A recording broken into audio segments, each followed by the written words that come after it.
పెదనాన్న ఏంటా సందడి? వాళ్ళు ఇటీజ్ పండుగ చేసుకుంటున్నారు. ఇటీజ్ పండుగ అంటే ఇటుకలు పెట్టి చేస్తారా? ఇలాంటి పండుగ గురించి మేము ఎప్పుడూ వినలేదు. విశాఖ విజయనగరం జిల్లాలోని మన్యం వాసులు చేసుకుంటారు. ఎప్పుడు చేస్తారు? మార్చి లేదా ఏప్రిల్ నెలలో చేస్తారు. ప్రియ సహచారం ఉన్నవాళ్ళు చైతపర్వం అని కూడా అంటారు. సరే పెదనాన్న, ఆ పండుగ చేసుకునే వాళ్ళ దగ్గరికి వెళదామా? అలాగే. ఇటీజ్ పండుగ ఎలా చేస్తారు పెదనాన్న? మనం మొట్టమొదటి పండుగ ఉగాది జరుపుకుంటాం కదా, అలాగే వాళ్ళు ఇటీజ్ పండుగ చేసుకుంటారు. మనలాగే వాళ్ళు 12 నెలలకు పేర్లు పెట్టుకుంటారు. అందులో 4వది విటీజ్. ఆ నెలలో చేసే పండుగ ఇటీజ్ పండుగ.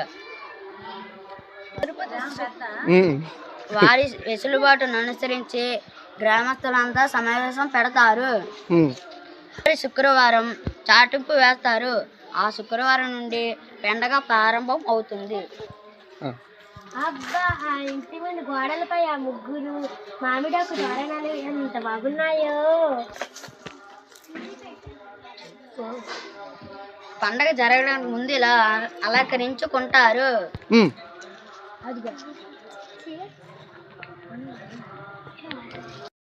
అన్న, అదేమిటి ఏదో ఇచ్చిపుచ్చుకుంటున్నారు? సంక్రాంతి ఇంటికి మామిడికాయలను ఇంటికి తెచ్చి వాటిని ముక్కలుగా కోస్తారు. వాటిని బియ్యంతో కలిపి వండుతారు. దానిని బోనం అంటారు.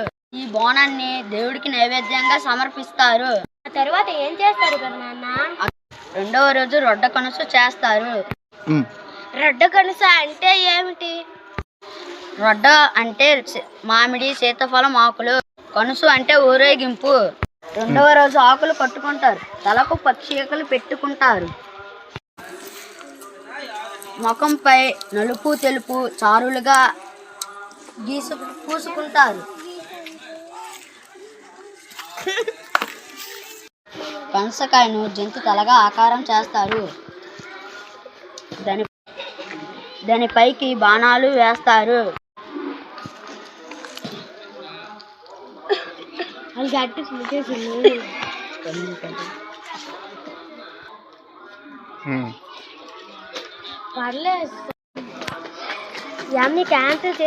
ఆడుతూ పాడుతూ శంకుదేవుని దగ్గరకు వెళ్తారు.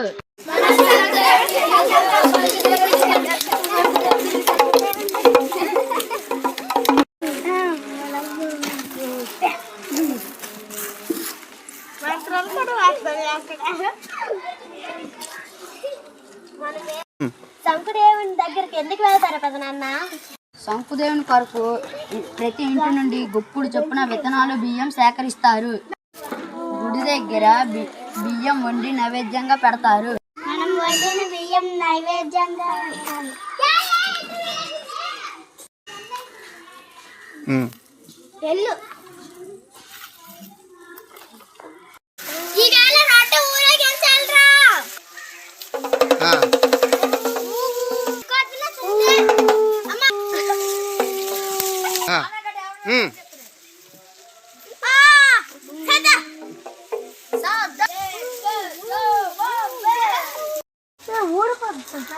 విచిత్రంగా ఉంది.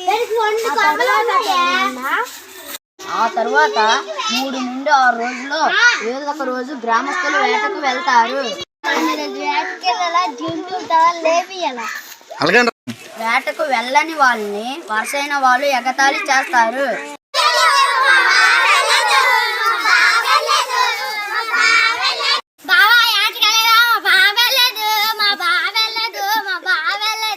ఆ చివరి రోజు మారిటీజ్ లేదా నూరిటీజ్. ఆ రోజు దారికి అడ్డంగా వెదురు బొంగు కడతారు. వెదురు గొట్టలతో వచ్చేవారిపై వెళ్ళేవారిపై నీళ్లు జల్లుతారు. ఒరే, నీరేసి అందరం తడిపియాలరా. అలాగే. రోజు ఉయ్యాల కట్టి ఊగుతారు.